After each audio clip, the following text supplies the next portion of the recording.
Hello everyone. आज का video में हम लोग 13 सितंबर का सेकंड शिफ्ट करने वाले हैं। ठीक है, तो ये वीडियो किसके लिए इंपॉर्टेंट हो जाएगा, तो जो एसएससी सीजीएल का टारगेट कर रहे हैं, जो जीडी का कर रहे हैं, जो एमटीएस का कर रहे हैं, जो सीपीओ और सीएचएसएल 2026 का तैयारी कर रहे हैं, उनके लिए सबके लिए इंपॉर्टेंट हो जाएगा। बिना किसी देरी के हम लोग शुरू करते हैं। तो पहला क्वेश्चन आपके सामने क्या है कि बिब्लियोफिल है। तो ये बहुत कॉमन सा है, बहुत फेमस है कि बिब्लियोफाइल मतलब क्या होता है। तो जो बुक लवर होते हैं, जो पुस्तक प्रेमी होते हैं, तो अपना आंसर डी अपना आंसर हो जाएगा। ठीक है, आगे बढ़ते हैं। नेक्स्ट है आपके सामने कि ईडियम है, एक मुहावरा है, उसका मतलब बताना है। तो मुहावरा क्या है कि has two strings to his bow. तो बो क्या होता है, तो तीर धनुष, बो एंड एरो। तो बो मतलब धनुष, उसमें उसका 2 स्ट्रिंग्स है। ठीक है, तो ये क्या दर्शाता है, तो क्या वो इन डेसिसिव इन क्रूशल मैटर, क्या मैटर में वो डिसीजन नहीं ले पाता है, ये दर्शाता है। क्या उसका 2 रोमांटिक इंटरेस्ट है, ये दर्शाता है, तो बिल्कुल नहीं। He has an additional skill और ऑप्शन टू रिलाई ऑन, उसके पास एक एडिशनल स्किल है। ही यूजेज डिसेप्शन, वो धोखा का सहारा लेता है टू अचीव गोल्स। तो अपना आंसर क्या हो जाएगा, तो सी अपना आंसर हो जाएगा कि उसके पास एक एडिशनल स्किल भी है जिसमें वो रिलाई कर सके। ठीक है, कुल मिला के एक बैकअप ऑप्शन है उसके पास। तो आप लोगों के पास भी बैकअप ऑप्शन होना चाहिए। गवर्नमेंट जॉब ना लगा तो क्या करोगे। ठीक है, तो उसके लिए स्किल पे ध्यान देने का। अब तीसरा नंबर क्या बोल रहा है, तो एंटोनिम बोल रहा है, विलोम शब्द ढूंढना है। तो वर्ड आपके सामने क्या है, तो लैक्रिमोज। ठीक है, तो ये वर्ड इसके सामने है। तो पहले हम लोग नॉलेज के बेसिस पे इसको उड़ाने का कोशिश करते हैं। तो लैक्रिमोज का मतलब हो जाएगा क्या सर, तो इसका मतलब हो जाएगा कि एकदम बहुत ग्लूमी है। ठीक है, इसका मतलब क्या हो जाएगा, ग्लम हो जाएगा। इसका मतलब क्या हो जाएगा सर, तो डिस्पोंडेंट हो जाएगा। तो ये सब भी आगे आपको वर्ड दिख सकता है CHSL 2025 में, तो बिल्कुल आपको करके जाना है। इसका मतलब क्या हो जाएगा सर, तो डिप्रेस्ड हो जाएगा। अगर ये सब आपको वर्ड दिख जाए तो समझ जाना है कि ये सब सारा लैक्रिमोज का मतलब है। अभी लैक्रिमोज क्या ये वर्ड है, ये इसका समझाऊंगा। तो लैक्री मतलब क्या होता है, टीयर होता है। ठीक है, आंसू, तो दुख दर्द वाला सीन आ जाता है। तो सर इसका मतलब और क्या हो जाएगा, तो इसका मतलब हो जाएगा क्रश फॉलन। तो ये सब सारा आपका सिनोनिम है किसका, तो लैक्रिमोज का। सर और इसका मतलब क्या हो जाएगा, तो इसका मतलब हो जाएगा मेलंकोली। ठीक है, इसका मतलब भी होता है डिप्रेस्ड। और सर इसका मतलब क्या हो जाएगा, तो टीयरफुल हो जाएगा। और सर इसका मतलब क्या हो जाएगा, तो मॉर्नफुल हो जाएगा। और सर इसका मतलब क्या हो जाएगा, तो वीपी हो जाएगा। ठीक है, तो ये सब सारा आपका बस लैक्रिमोज का एग्जाम्पल है। तो यहाँ पे अब हम लोग देखते हैं विलोम शब्द ढूंढना है। तो टीयरफुल इसका सिनोनिम हो जाएगा, मॉर्नफुल इसका सिनोनिम हो जाएगा, विपी इसका सिनोनिम हो जाएगा। तो डी आपका आंसर हो जाएगा, जोवेल आपका आंसर हो जाएगा। अब वो स्टूडेंट्स भी है कि लैक्रिमोज का मतलब नहीं जानते हैं, तो वो कैसे करेंगे। तो अब समझना है कि टीयरफुल दिख रहा है, मॉर्नफुल दिख रहा है, विपी दिख रहा है, तो ये सब दुख दर्द पीड़ा ये सब शो कर रहा है। टीयरफुल, टीयर, आंसू। ठीक है, तो ये सब सिमिलर है। अलग कौन सा है, तो अलग आपका जोबेल दिख रहा है, तो डी अपना आंसर हो जाएगा।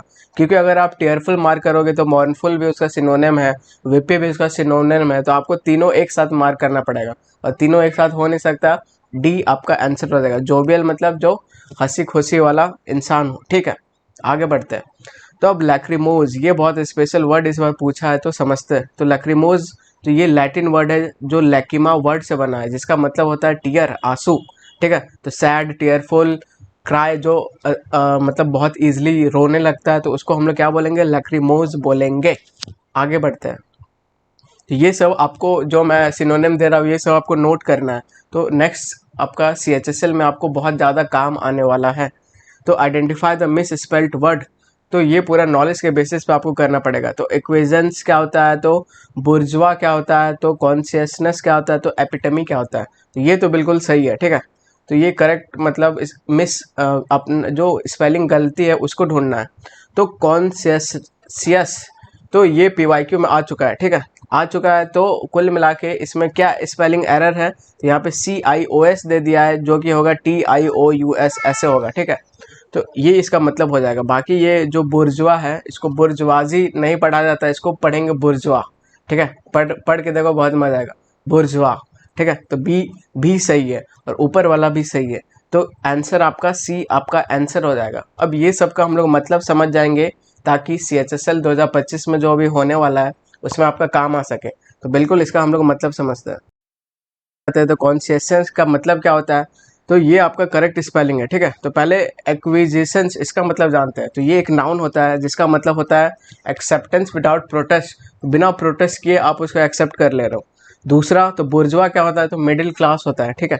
तीसरा, अब एपिटेमी क्या होता है, तो अगर आप परफेक्ट एग्जांपल दे रहे हो किसी चीज़ का कि दिस इज एपिटेमी ऑफ दिस, मतलब परफेक्ट एग्जांपल, इससे बेस्ट एग्जांपल नहीं हो सकता, ठीक है। एंशियस का मतलब क्या हो जाएगा, तो केयरफुल रहना, हार्ड वर्किंग होना। तो ये आपका आंसर था। आगे बढ़ते हैं हम लोग। तो आगे है तो करेक्ट स्पेलिंग ढूंढना है, ठीक है। तो करेक्ट स्पेलिंग ढूंढना है तो हम लोग इसमें क्या करते हैं, तो पहले एकदम मैच करो कि साइटो साइटो साइटो साइटो सब सेम है, कहाँ डिफरेंट आ रहा है। तो एक जगह क्रोम का स्पेलिंग ऐसे दे दे रहा है, एक जगह ऐसे दे दे रहा है, ठीक है। एक जगह CHORM ऐसे दे रहा है, एक जगह क्या दे रहा है, तो HROME ऐसे दे रहा है। तो हम लोग बहुत ज़्यादा यूज़ करते हैं क्या, गूगल क्रोम। तो ये क्रोम सही होता है, तो C अपना आंसर हो जाएगा। तो कभी कभी आपको एकदम कॉमन सेंस भी लगाना पड़ेगा। आगे बढ़ते हैं। तो वन वर्ड सब्सटीट्यूशन ढूंढना है। वन वर्ड सब्सटीट्यूशन एक सेंटेंस है, स्टेट ऑफ टेम्पररी डिसयूज और सस्पेंशन। तो एक स्टेट ऐसा है कि उसमें टेम्पररी कुछ भी चीज़ को यूज़ नहीं कर रहा है और सस्पेंड कर दिया है, ठीक है। तो उसका मतलब क्या हो जाएगा, तो इंटरमिशन हो जाएगा, रिसेस हो जाएगा। तो ये सब तो जानते हैं कि इंटरवल का सेंस देता है, ठीक है। तो ये सब नहीं होगा। क्या इसका अबायंस हो जाएगा, तो इसको होल्ड पे रखेंगे और नेक्स्ट अगर नहीं होगा तो C अपना आंसर हो जाएगा। तो टेंशन नहीं लेना कि इसका मतलब नहीं आ रहा है, क्या करें, आगे बढ़ जाओ, आगे वाला ढूंढो कि वो हो सकता है कि नहीं, ठीक है। तो डोरमेंसी क्या होता है कि वो अभी वो इनएक्टिव फेज में है, लेकिन कुछ दिन के बाद एक्टिव होगा, ठीक है। ये तो भी अलग ही मतलब दे रहा है, तो C अपना आंसर हो जाएगा। तो ऐसा आपको मार्क करना है और हड़बड़ाना नहीं है, एकदम ध्यान ध्यान से माइंड को शांत रखना है, कुछ ना कुछ सॉल्यूशन निकलेगा, आप बना के जाओगे।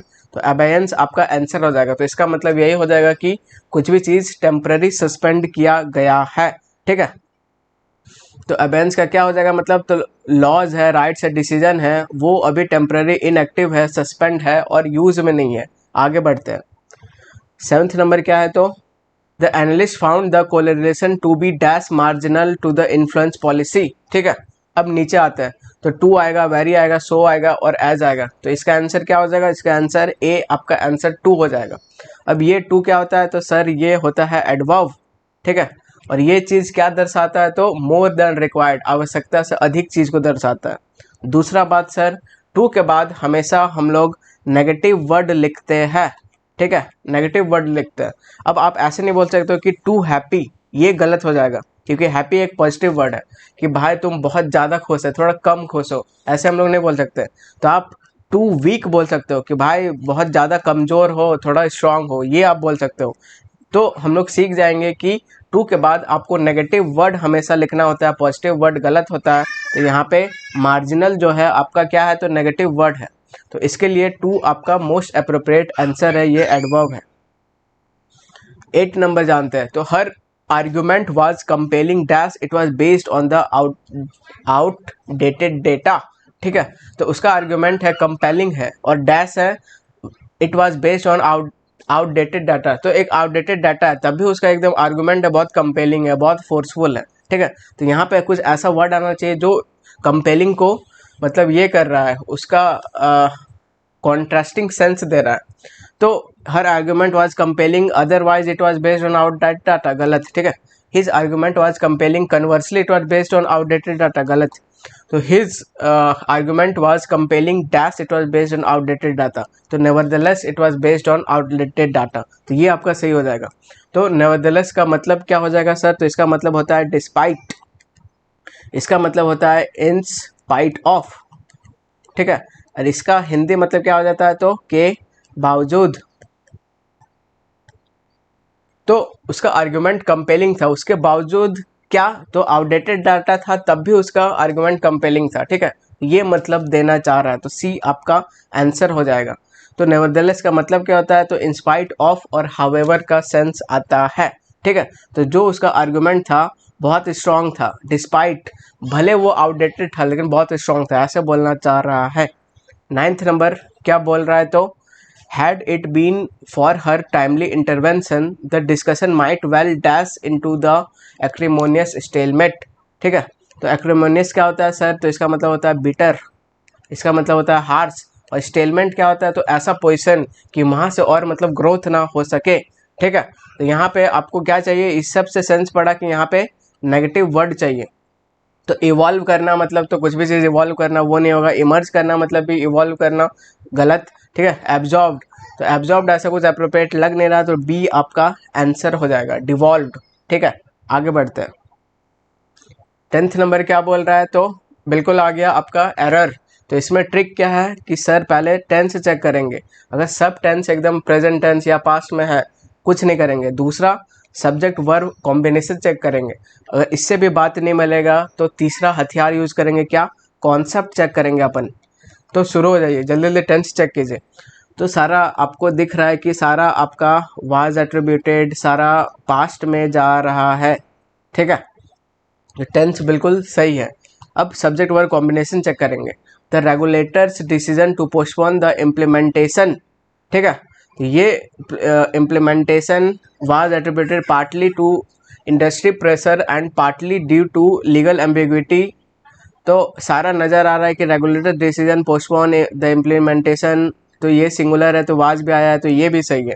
अब हम लोग तीसरा अपना हथियार डालेंगे, क्या, कॉन्सेप्ट चेक करेंगे। तो जल्दी जल्दी इसको भी चेक करना है। तो वाज एट्रीब्यूटेड पार्टली टू, ठीक है। तो पार्टली टू इधर दिख रहा है इंडस्ट्री प्रेशर, एंड पार्टली इधर भी दिख रहा है ड्यू टू लीगल एम्बिग्विटी। तो क्या आपको कुछ नज़र आया कि पार्टली के बाद यहाँ तो टू प्लस इंडस्ट्री है, और पार्टली के बाद यहाँ पे ड्यू टू कर दिया, ठीक है। तो ये समझ में आया। दूसरा चीज़ हम लोग क्या जानते हैं कि जो एंड होता है अपना इक्वल इक्वल रैंक को कंपेयर करने का काम करता है। अगर इधर पॉजिटिव है एंड के पहले तो इधर भी पॉजिटिव होगा, अगर इधर नेगेटिव है तो इधर भी नेगेटिव होगा, और इधर अगर आपका पार्टली प्लस टू है तो उधर भी पार्टली प्लस टू होना चाहिए। बीच में ऐसा ड्यू आप नहीं लगा सकते हो। अगर इधर आपका टू प्लस V1 है तो एंड के बाद भी टू प्लस V1 आना चाहिए, ठीक है। तो इक्वल इक्वल चीज़ आना चाहिए। तो क्या आपको समझ आया किस पार्ट पे एरर है, तो सी पार्ट पे एरर है, सी अपना आंसर हो जाएगा। आगे बढ़ जाएंगे। 11th नंबर क्या बोल रहा है, तो एरर पूछना है।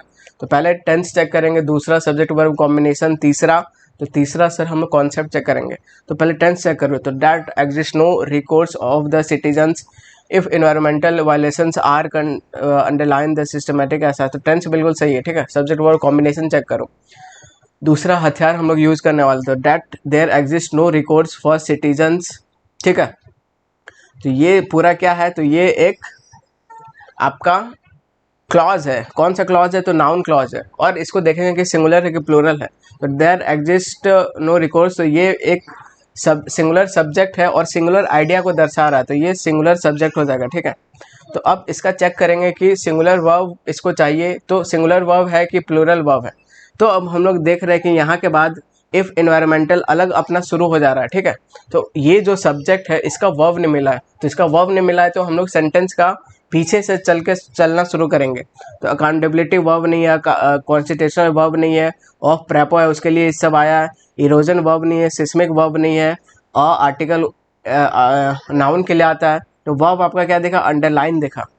तो ये जो सब्जेक्ट है ये सिंगुलर है, लेकिन वर्ब है प्लूरल, अंडरलाइन, ठीक है। तो इस पार्ट पे एरर है, तो तीसरा में एरर है। तो अंडरलाइन को हम लोग क्या करेंगे, तो अंडरलाइंस कर देंगे, तो ये सही हो जाएगा। तो इसमें हम लोग क्या किया कि नाउन क्लॉज देखे, ठीक है, जो कि सिंगुलर है, तो तुरंत बाद उसका वर्ब नहीं दिखा हुआ है, इफ करके अलग अपना शुरू कर दिया है। तो हम लोग सेंटेंस का लास्ट से आएंगे, तो वर्ब जहाँ दिखेगा तो इधर वाला का वर्ब आपका अंडरलाइन है, तो यहाँ अंडरलाइन होना चाहिए, तो सी आपका आंसर हो जाएगा। 12 नंबर क्या है, तो चेंज एक्टिव इनटू पैसिव। तो इसमें बस हम लोग वॉइस चेक करेंगे और क्वेश्चन उड़ा देंगे। बाकी बच्चे सब्जेक्ट वर्ब इधर उधर करके चेंज करेंगे, लेकिन हम लोग बस वॉइस चेक करेंगे। तो वॉइस चेक करना शुरू कीजिए। तो शैल हैव डिस्पैच्ड, ठीक है। तो शैल हैव डिस्पैच्ड दिख गया, तो पैसे में क्या होगा, तो शैल हैव बीन डिस्पैच्ड चाहिए। तो ढूंढो भाई कहाँ पे, ठीक है। तो शैल हैव बीन डिस्पैच्ड आपको यहाँ पे दिख रहा है, शैल हैव बी डिस्पैच्ड गलत, ये गलत, ये गलत, तो डी अपना आंसर हो जाएगा सीधा, इससे ज़्यादा टाइम नहीं लगाना है। अब 30 नंबर क्या आ गया, तो 30 नंबर खतरनाक क्वेश्चन आ गया, जो अच्छा सा टीचर को भी हिला के रख दे। तो लेकिन आप लोग मेरे साथ हो तो आप लोग को मार्केट से अप रखूँगा, ये मेरा गारंटी है, ठीक है। तो ये होमोनिम वाला क्वेश्चन आ गया, ठीक है। तो इसको हम लोग समझते हैं। तो होमोनिम क्या होता है, तो सिमिलर साउंड करेगा लेकिन मीनिंग डिफरेंट रहेगा। तो आपके सामने वर्ड क्या है, तो oriel, the medieval oriel window projected elegantly from the chapel wall. तो ओरियल क्या होता है सर, पहले ये समझते हैं हम लोग। तो ओरियल क्या होता है, तो मैं आपको समझाता हूँ कि ये एक तरीका का विंडो होता है जो कि आउटर एरिया पे लगा रहता है, ऐसे जैसा आपको पिक्चर में दिख रहा है। तो इसको हम लोग ओरियल विंडो बोलेंगे। ये वाला बात समझ में आ गया, ठीक है। तो ये वाला ओरियल विंडो का सेंस जहाँ जहाँ आएगा वो आपका आंसर नहीं होगा, और ओरियल विंडो का सेंस जहाँ नहीं आएगा तो वो आपका आंसर हो जाएगा। अपने को डिफरेंट मीनिंग चाहिए। तो elegantly from the chapel wall, तो चैपल वॉल क्या होता है सर, तो चैपल वॉल होता है आपका ये कुछ ऐसे दिखता है वो। अब हम लोग मीनिंग समझ गए, अब चेक करना शुरू करेंगे। तो पहला ए नंबर चेक करते हैं। द प्रीस्ट है, द प्रीस्ट क्या कर रहा है, the priest admired the sunlight filtering through the Oryol. जो प्रीस्ट है, जो पंडित है, वो सनलाइट को मतलब ओरियल से आने दे रहा है, मतलब विंडो का सेंस आ रहा है। ये आपका आंसर नहीं है। The duke stood by the oriel gazing at the courtyard. तो कोर्टयार्ड होता है, उसमें ड्यूक जो होता है ये मतलब बढ़िया पोस्ट ओन करता है उस जगह पे, ठीक है। तो ये भी आंसर नहीं होगा क्योंकि कोर्टयार्ड का बात हो रहा है, उसमें से ओरियल विंडो हो सकता है। अब डी पढ़ते हैं। The stained glass oriel was restored by the artisans, ठीक है। तो ग्लास है, कुछ शीशा का ओरियल विंडो बिल्कुल हो सकता है। डी भी आपका आंसर नहीं, तो सी आपका आंसर हो जाएगा। The technician adjusted the frequency on the Oryol. तो कुछ फ्रीक्वेंसी को सेट किया वो ओरियल में। तो ये ओरियल का मतलब यहाँ पे विंडो नहीं आ रहा है, आउटर विंडो नहीं आ रहा है, क्या आ रहा है, तो ये ओरियल का मतलब एक मशीन आ रहा है जिसका टेक्नीशियन क्या कर रहा है, तो फ्रीक्वेंसी चेंज कर रहा है। तो मशीन ओरियल वाला कुछ ऐसे होता है, ठीक है। तो आगे बढ़ते हैं। तो 14th नंबर क्या पूछ रहा है, तो 14 नंबर पूछ रहा है कि पैसिव टू एक्टिव करना है, एक्टिव टू पैसिव नहीं, पैसिव टू एक्टिव करना है, ठीक है। तो बस हम लोग किस पे ध्यान देंगे, तो वर्ब फॉर्म में ध्यान देंगे और कहीं ध्यान नहीं देंगे। तो यहाँ पे क्या दिया है, तो विल बी प्रिंटेड दिया हुआ है। तो बस आपको विल प्रिंट ढूंढना है, आपका आंसर आपके सामने आ जाएगा। तो विल प्रिंट कहाँ दिख रहा है, तो एक जगह दिख रहा है, तो बी आपका आंसर हो जाएगा। इससे ज़्यादा टाइम नहीं देंगे। अब आरसी आ गया, ठीक है। तो पैसेज को आपको रीड करना है, उसके बाद आंसर देना है। तो बच्चे यहाँ से यहाँ पढ़ना शुरू करेंगे, लास्ट आते आते फिर शुरू का भूल जाएंगे। तो वो हम लोग नहीं करेंगे, हम लोग पहले क्वेश्चन मार्क करेंगे। तो अकॉर्डिंग टू पैसेज ये सब पढ़ना भी नहीं है, ठीक है। तो विच quality is most crucial for entrepreneurs. तो कौन सा क्वालिटी, तो ओबीडियंस है, रेजिलियंस है, डेलीगेशन है, कन्फर्मिटी है। तो ये हम लोग ढूंढेंगे। आगे बढ़ते हैं। तो why is employment often psychological comforting as per the passage. तो जो एम्प्लॉयमेंट है वो मतलब कंफर्टिंग फील क्यों होता है। It allows flexible intervention, it eliminates need for competition, it provides hierarchy and reduce risk, it ensures rapid promotion, ठीक है। तो ये हम लोग देखेंगे।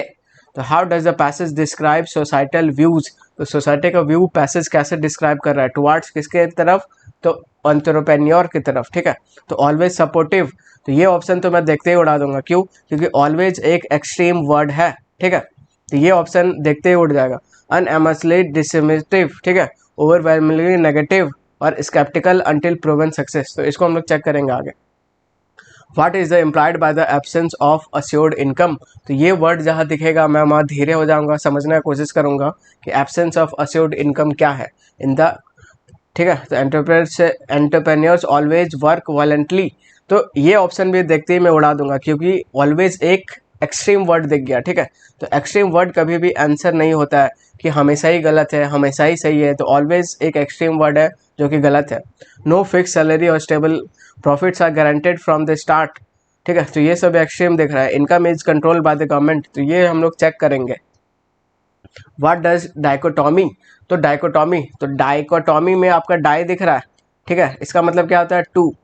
तो ऑप्शन में ऐसा कुछ होगा जिसका टू का मीनिंग दे रहा हो। तो क्या दिख रहा है, a shared understanding, a mutual advantage, a clear division between the two contrasting things. तो क्या आपको नहीं लग रहा है कि सी आंसर होगा। तो डाइकोटॉमी तो दो का बात भी हो रहा है, ठीक है। तो ये सब कुछ कुछ बहुत ज़्यादा स्मार्ट स्ट्रेटेजी है जो आपको यूज़ करना है। भले हम लोग पढ़ लेंगे, ठीक है, संतुष्टि के लिए, लेकिन यही आंसर होगा, आप साफ दिख रहा है। आगे बढ़ते हैं।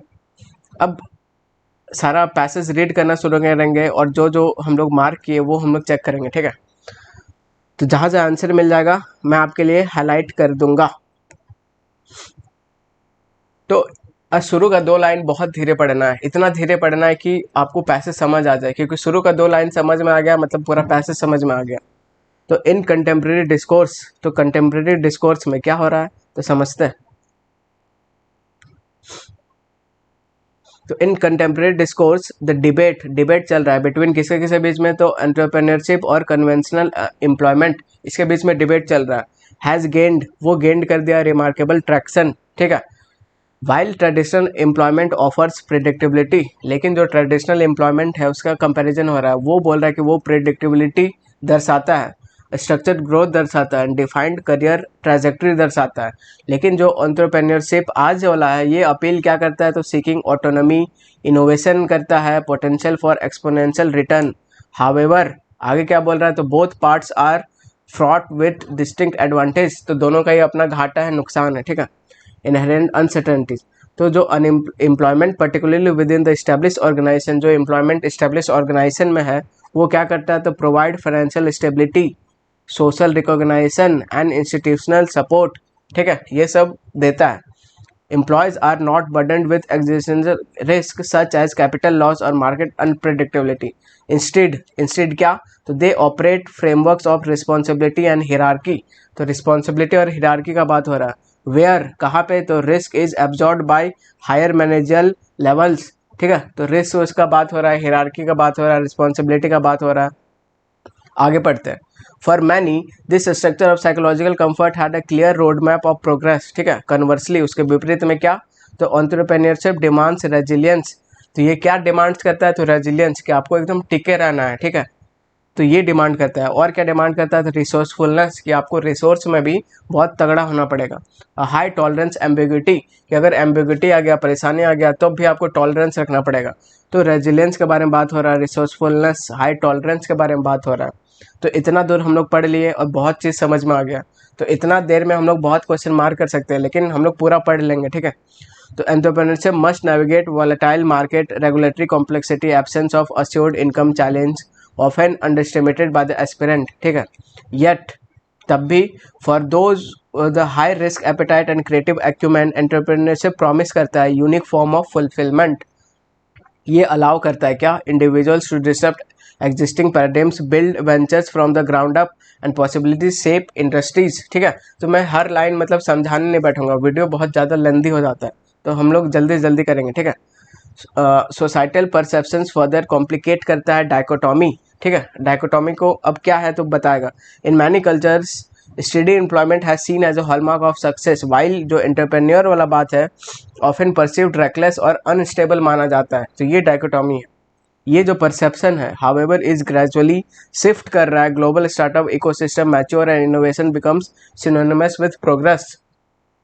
द रियल डिसीजन देयरफॉर क्या लाई करता है किसमें, तो विच path is superior in aligning temperament values और लॉन्ग टर्म, तो कौन सा बेस्ट है ये बताने की कोशिश कर रहा है ऑफ ईच रूट, ठीक है।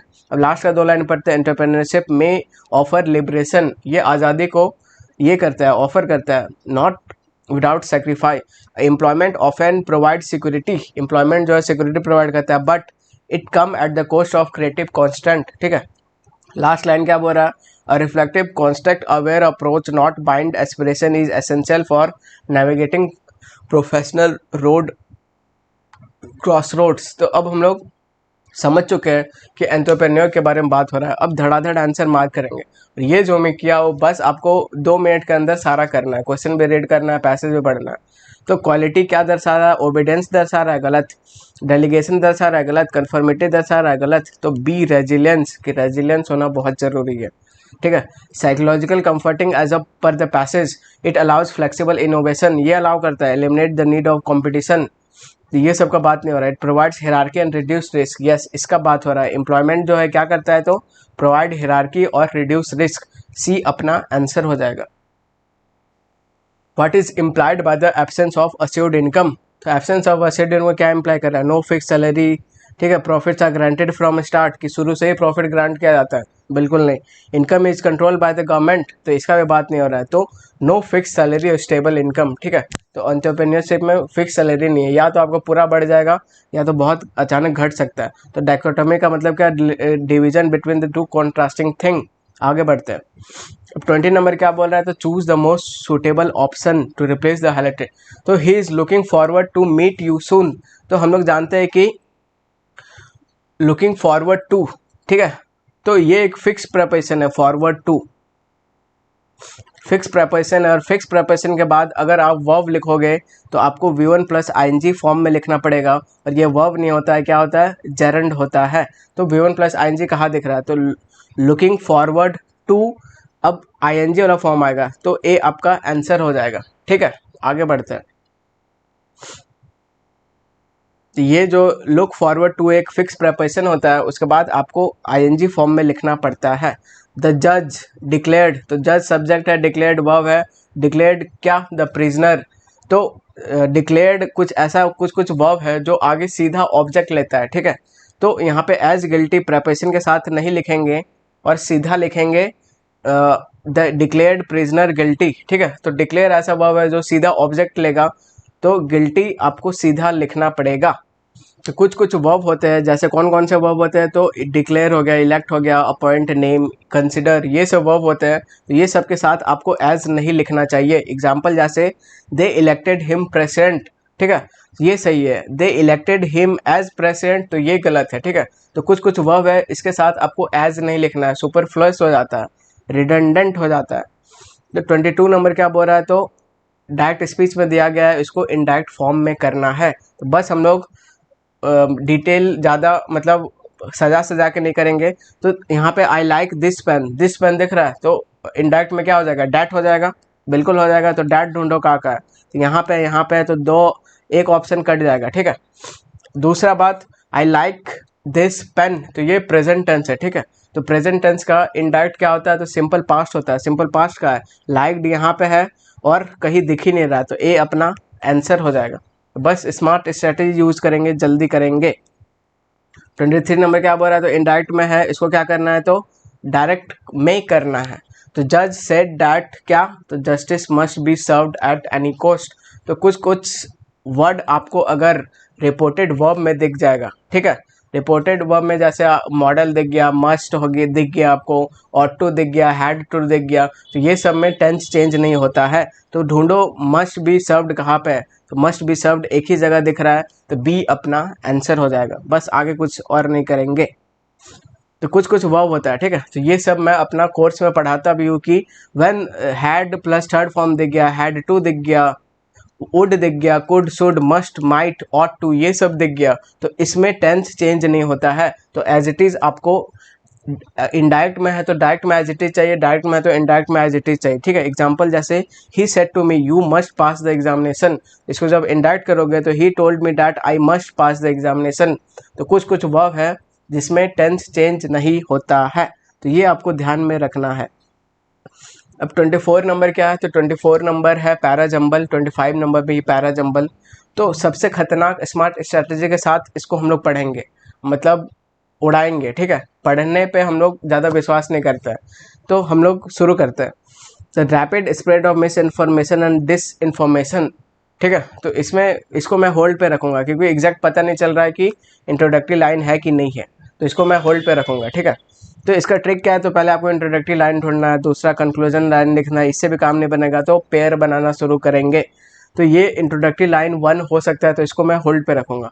दिस मेथड इन्वॉल्व्स, कौन सा मेथड, तो इंट्रोडक्टरी लाइन नहीं हो सकता है, तो 2 मैं काट दूंगा, 2 आपका आंसर नहीं होगा। दिस फेनोमेना, कौन सा फेनोमेना, तो 3 भी आपका इंट्रोडक्टरी लाइन नहीं हो सकता है। तो 2 ऑप्शन तो भाई आप मतलब ऐसे ही उड़ा दे रहे हो बिना पढ़े। ठीक है, अब 1 दोनों में दिख रहा है, तो 1 आपका इंट्रोडक्टरी लाइन है, तो इसको आप पढ़ लोगे। The rapid spread of misinformation, तो स्प्रेड ऑफ मिस इन्फॉर्मेशन का बात हो रहा है। Disinformation on social media platform represent करता है क्या, major challenge to public discourse. तो जो सोशल मीडिया का प्लेटफॉर्म है ये चैलेंज की तरह आ रहा है। ठीक है, तो इसके बाद या तो 3 आना चाहिए या तो 4 आना चाहिए, तो इसको पहले पढ़ते हैं। तो पहले मैं 4 पढ़ता हूँ। तो यहाँ पे सोशल मीडिया का बात हो रहा है और मेजर चैलेंज का बात हो रहा है। अब आगे, as a result the professional fact checking organisation have emerged as a critical line of defence against the proliferation. तो अभी एक लाइन शुरू हुआ नहीं, सीधा आप रिजल्ट बताने लगोगे, ऐसा तो होगा नहीं। ये तीसरा चौथा लाइन में आना चाहिए रिजल्ट का बात। ठीक है, तो 1 के बाद तुरंत 4 आना मतलब थोड़ा डाउट आ रहा है, ठीक है। अब 3 पढ़ लेते हैं तो ज़्यादा श्योर हो जाएंगे। तो इधर ऐसा बात किया तो दिस फेनोमेना कैन, और ये फेनोमेना क्या है, तो Erode public trust in news sources and undermine informed decision making democratic. तो बिल्कुल 1 के बाद आपका 3 जा रहा है कि वो मिस इन्फॉर्मेशन डिसइन्फॉर्मेशन बात कर रहा है और जो मेजर चैलेंज पोज कर रहा है। और आगे तो ये फेनोमेना क्या कर रहा है, तो इरोड कर रहा है public trust of news sources. तो ये ठीक है, तो 1 के बाद 3 एकदम कंफर्म आना ही चाहिए। तो सी आपका आंसर हो जाएगा। अब लास्ट क्वेश्चन क्या है, तो फिर आपका पैराजम्बल है। तो पहले हम लोग कंक्लूजन इंट्रोडक्टरी लाइन चेक करेंगे, फिर कंक्लूडिंग लाइन, लास्ट में पेयर बनाएंगे। तो शुरू हो जाओ। तो it is a process, it is a process. तो कौन सा प्रोसेस पहले बताओ तो, ठीक है। तो 1 आपका नहीं होगा, तो 1 काट देंगे। Research is a foundational pillar, तो इसको मैं होल्ड पे रखूंगा, ठीक है। तीसरा दिस कैन बी इधर, तो दिस कैन बी क्या, तो 3 भी आपका इंट्रोडक्टरी लाइन नहीं होगा, 3 भी मैं काट दूंगा। अब लास्ट वाला चेक करते हैं। The findings of the investigation, कौन सा इन्वेस्टिगेशन, कौन सा फाइंडिंग, ठीक है। तो 4 भी नहीं होगा, तो ए आपका आंसर हो जाएगा, ए आपका इंट्रोडक्टरी लाइन हो जाएगा। तो research is a foundational pillar, तो बिल्कुल कुछ भी इंट्रोड्यूस करने का काम हो रहा है, तो ए अपना आंसर हो जाएगा। तो बहुत समय बचेगा भाई ऐसा स्मार्ट स्ट्रेटजी के साथ। तो बाकी मैं और भी बहुत ज़्यादा ट्रिक्स जानता हूँ, तो आगे जैसे जैसे वीडियो बढ़ेगा मैं सारा ट्रिक्स आपके सामने खोल के रख दूंगा, और आप लोग एकदम 5 मिनट के अंदर पूरा इंग्लिश का पेपर ख़त्म करके रख दोगे। तो अब नेक्स्ट का वीडियो में मिलते हैं। Till then take care and bye bye.